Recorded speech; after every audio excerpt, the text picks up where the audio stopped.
Fala pessoal, dando continuidade à nossa série Doutrinas Indispensáveis para os dias em que vivemos. Hoje eu gostaria de destacar a veracidade da Escritura, a sua inspiração, começando com uma declaração de N.T. Wright. Ele diz, sempre que segurá-la, falando da Bíblia, ele diz, lembre-se que tem nas mãos não apenas o livro mais famoso do mundo, mas um livro com poder extraordinário de transformar vidas, comunidades e até o mundo. Há um fato para os cristãos incontestável, a inspiração das Escrituras. Toda a Escritura foi dada pelo sopro de Deus. 1 Pedro diz que nenhuma profecia provém de particular elucidação, pelo contrário, homens santos falaram da parte de Deus, movidos pelo Espírito Santo. E eu queria, nesse vídeo de hoje, trazer uma abordagem um pouco mais apologética, no sentido de defesa da nossa fé, do porquê nós temos a Escritura como nossa regra de fé e de prática. Pedro diz que nós devemos saber responder à razão da esperança que há em nós, e a Bíblia, ao longo do tempo, tem sido um livro atacado pelos céticos, pelos ateus, por aqueles que tentam de alguma forma ridicularizar a fé cristã. E ainda N.T. Wright falando, uma outra citação dele, ele diz, é preciso destacar que as evidências para o texto do Novo Testamento estão em um nível muito mais alto do que qualquer outro documento do mundo antigo. E uma pergunta muitas vezes, e ao longo desse tempo feito é, podemos confiar nos documentos bíblicos? Quão confiáveis os documentos bíblicos eles são? Hoje nós não possuímos mais os originais da Bíblia devido ao material de escrita ser muito frágil, o papiro. É óbvio que providencialmente, antes de se perderem por completo, cópias foram feitas, e a pergunta que surge é quão confiáveis são essas cópias que nós temos.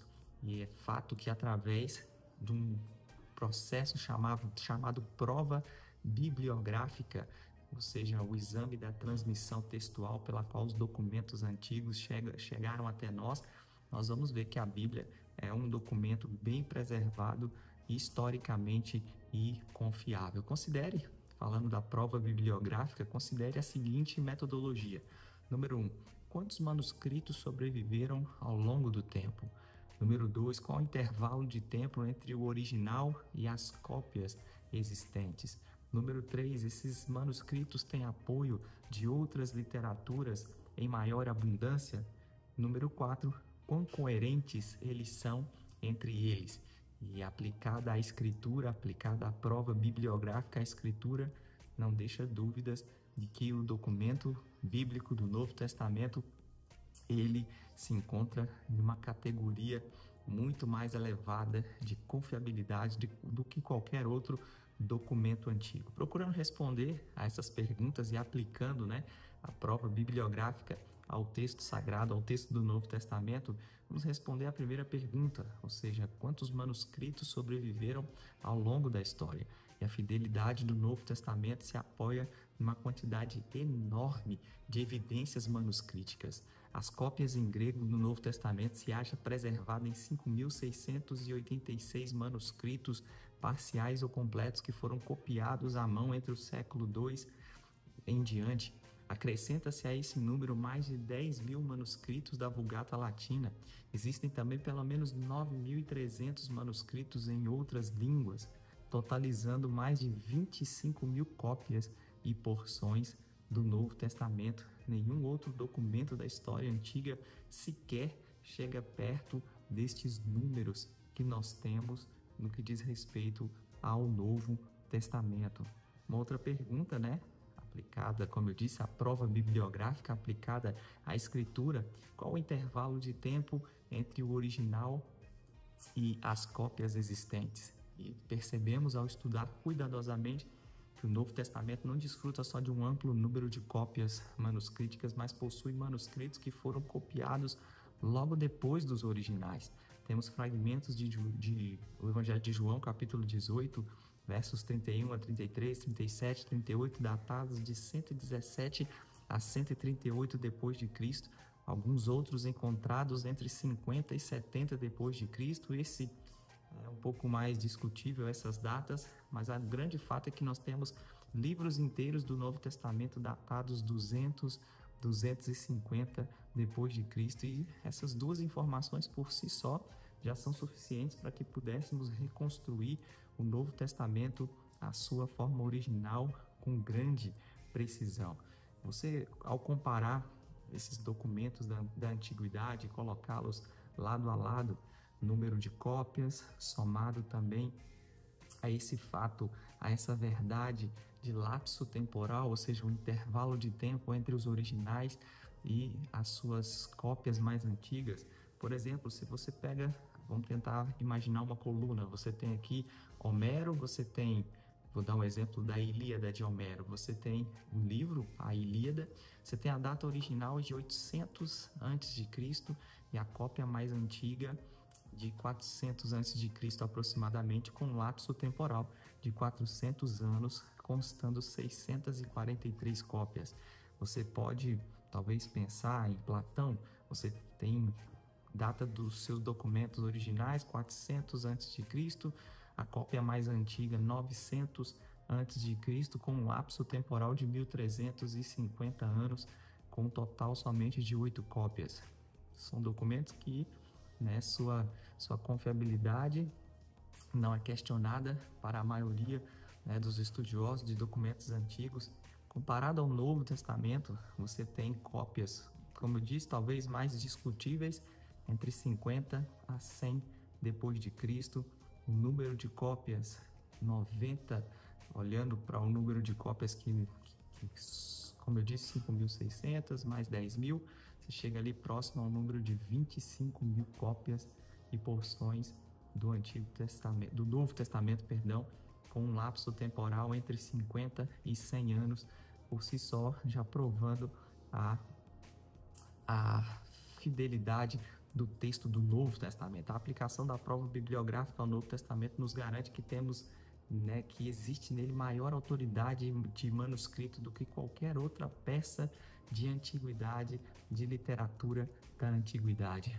Craig Blomberg, professor do Novo Testamento, ele explica que os textos do Novo Testamento foram preservados em maior número do que quaisquer outros documentos antigos. E ele conclui que de 97 a 99% do Novo Testamento podem ser reconstruídos sem deixar qualquer sombra de dúvidas.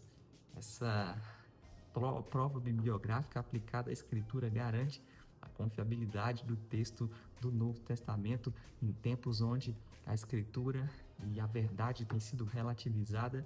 Essa verdade nos garante, por si só, obviamente, para nós cristãos, uma questão de fé, mas uma fé também que precisa ser defendida. Estamos tentando dar razão à esperança que há em nós, e nós confiamos, e a Escritura, como eu disse, num tempo onde a verdade tem sido relativizada, a Escritura segue, permanece como nossa regra de fé e de prática. Cremos na inspiração das Escrituras, cremos que elas foram dadas pelo sopro de Deus e que é a nossa regra de fé e de prática. Respondendo à terceira pergunta, esses manuscritos têm apoio de outras literaturas em maior abundância? Por exemplo, os pais da igreja primitiva fizeram aproximadamente 36.289 citações do texto do Novo Testamento. Todos os versículos do Novo Testamento, com exceção apenas 11, podem ser reconstruídos através somente das citações dos pais da igreja. Quão confiáveis, né, eles são entre si, respondendo a quarta pergunta. E o grande fato, a grande verdade é que Norman Geisler, em seu livro Não Tenho Fé Suficiente para Ser Ateu, ele diz que toda a literatura significativa do mundo antigo é reconstruída à sua forma original ao se comparar manuscritos que sobreviveram. Para reconstruir-se o original é muito útil termos um grande número de manuscritos produzidos não muito tempo depois do original. Como vimos, um número absurdo de aproximadamente 25.000 cópias, com um intervalo de tempo entre 50 a 100 anos. Então, maior quantidade de manuscritos e manuscritos antigos normalmente nos dão um testemunho mais confiável, que geram condições para a reconstrução, uma reconstrução mais precisa. E os estudiosos, eles acreditam e afirmam que nós temos um texto em pureza entre 98,33% a 95%. Alguns dizem 95%, outros dizem 98,33%. E essas variantes textuais, essas, né, diferenças entre um texto e outro, diz respeito a questões estritamente gramaticais, que não altera em nada questões de fé, questões de história, questões de doutrina. Então a Bíblia de Deus é a verdade, é a palavra viva e eficaz, e que nesses dias você se apegue mesmo à verdade da Escritura, à verdade da palavra de Deus, e viva à altura dela. Espero que você tenha sido abençoado. Não deixe de se inscrever aqui no nosso canal, não deixe de compartilhar esse vídeo com outros. Um grande abraço.